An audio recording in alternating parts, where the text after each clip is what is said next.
साथियों नमस्कार, मैं रविंद्र चौधरी युवा किसान संगठन की ओर से आप सब लोगों से आज कोरोना महामारी जिस तरीके से तांडव कर रही है पूरे प्रदेश भर में, जिस तरीके से और देश भर में जिस तरीके का कोरोना का संक्रमण हो रहा है उसके संदर्भ में बात करने के लिए जुड़ा हूँ। साथियों, जिस तरीके से हमारे देश के प्रधानमंत्री के एक आह्वान पर लोगों ने अपने सारे, वो चाहे परिवारवाद हो, जातिवाद हो, वंशवाद हो, क्षेत्रवाद हो और सबसे प्रमुख पार्टीवाद को छोड़ करके लोगों ने बीजेपी हो, चाहे कांग्रेस हो, चाहे आम आदमी हो, समाजवादी हो, सारी पार्टियों को छोड़ करके दरकिनार करते हुए प्रधानमंत्री के एक आह्वान पर कोरोना महामारी से लड़ने के लिए उनका सहयोग किया।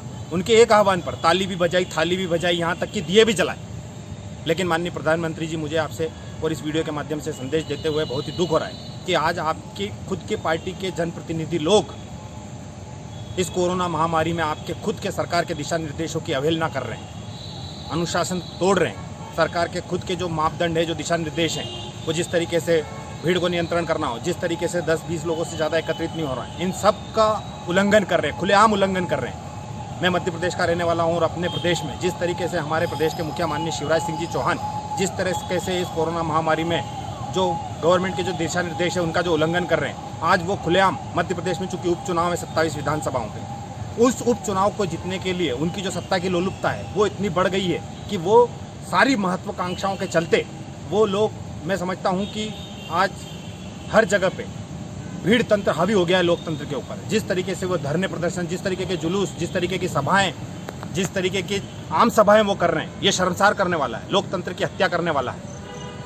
अगर हम मुख्यमंत्री जी की अगर खबरें देखेंगे, अगर हम न्यूज़पेपर में देखें या उनके सोशल मीडिया के प्लेटफॉर्म पे देखें, तो वो कभी ग्वालियर में सभा करते हैं, कभी भिंड में कभी की सभा करते हैं, कभी वो हाटपिपलिया में सभा करते हैं, कभी वो सांवेर में सभा करते हैं, सिर्फ चुनाव जीतने के लिए। क्या जरूरत है आपको 5,000 10-10 हज़ार लोगों की भीड़ करते हैं।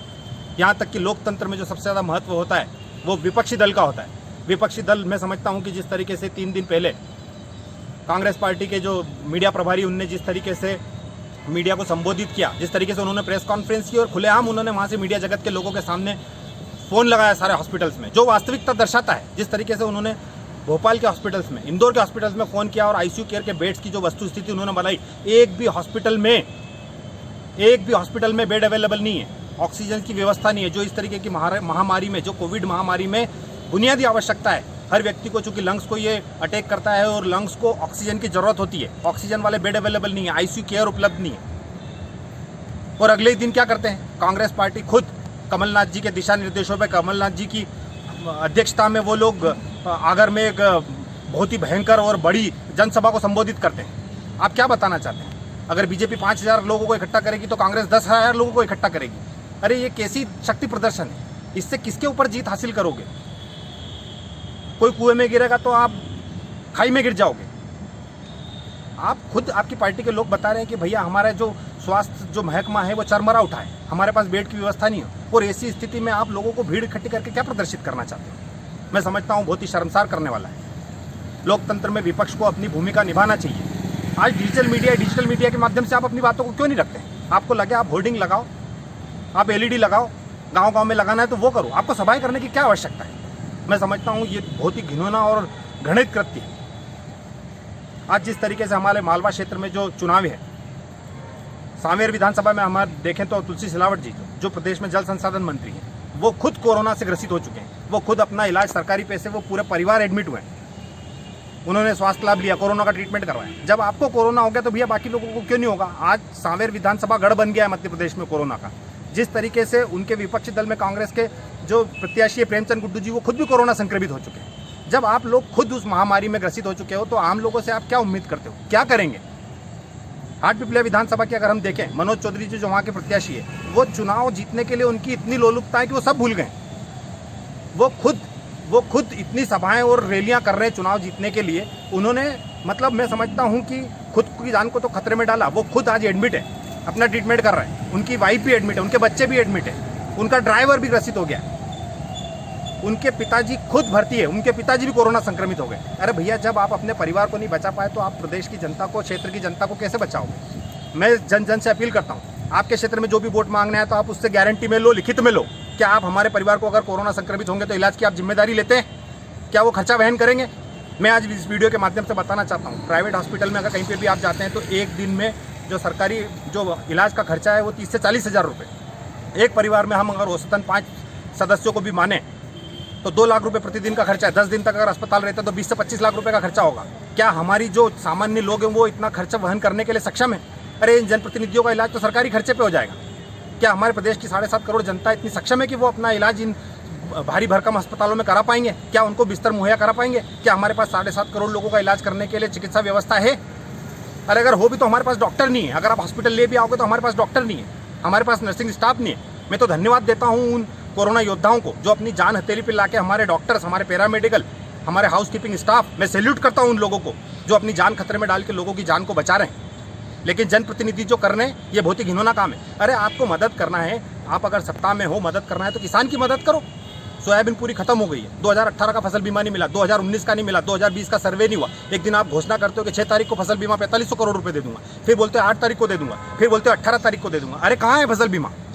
प्याज जो एक आदमी 500 ग्राम खाता है, अगर वो प्याज आपकी 30 रुपए किलो बिकने लग गई तो दर्द हो गया आपको, आपने उसका एक्सपोर्ट रोक दिया। अरे किसान क्या करेगा, कहाँ से लाएगा 500 ग्राम? आपको जब आपको नहीं दिखता है, जब 90 रुपये लीटर आप पेट्रोल बेचते हो तब नहीं दिखता है, तब 82 रुपये लीटर का डीजल किसान को खरीदना पड़ता है। जब नहीं दिखता है जब यूरिया की कीमतें आप रातों रात बढ़ा देते हो, जब नहीं दिखता है जब ट्रैक्टर के टायर पे आप 18% GST लेते हो, किसान क्या करेगा? अरे आपकी तो इतनी घिनौनी मानसिकता है राजनीतिक दलों के कि आप पार्टी के मास्क पे भी आप अपना फोटो प्रिंट करा देते हो, आप अपना चुनाव चिन्ह लगा देते हो। अरे धिक्कार है तुम्हारे ऊपर।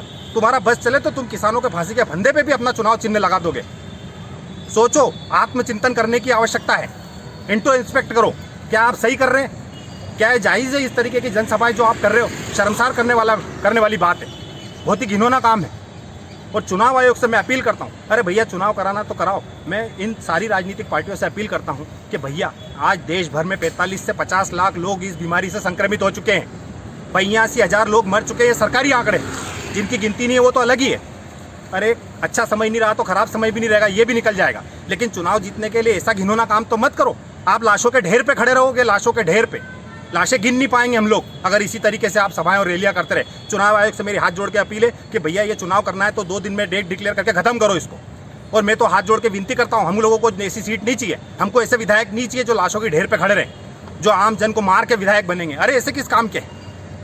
अभी परसों के दिन की घटना देखें तो हमारे ब्यावरा के जो विधायक थे गोवर्धन दास डांगी जी, उनका स्वर्गवास हो गया। अरे विधायक जो 230 विधायक है, इतना महत्वपूर्ण आदमी है जो असेंबली में बैठता है, जो कानून बनाता है, उसको नहीं बचा पाए आप कोरोना महामारी से।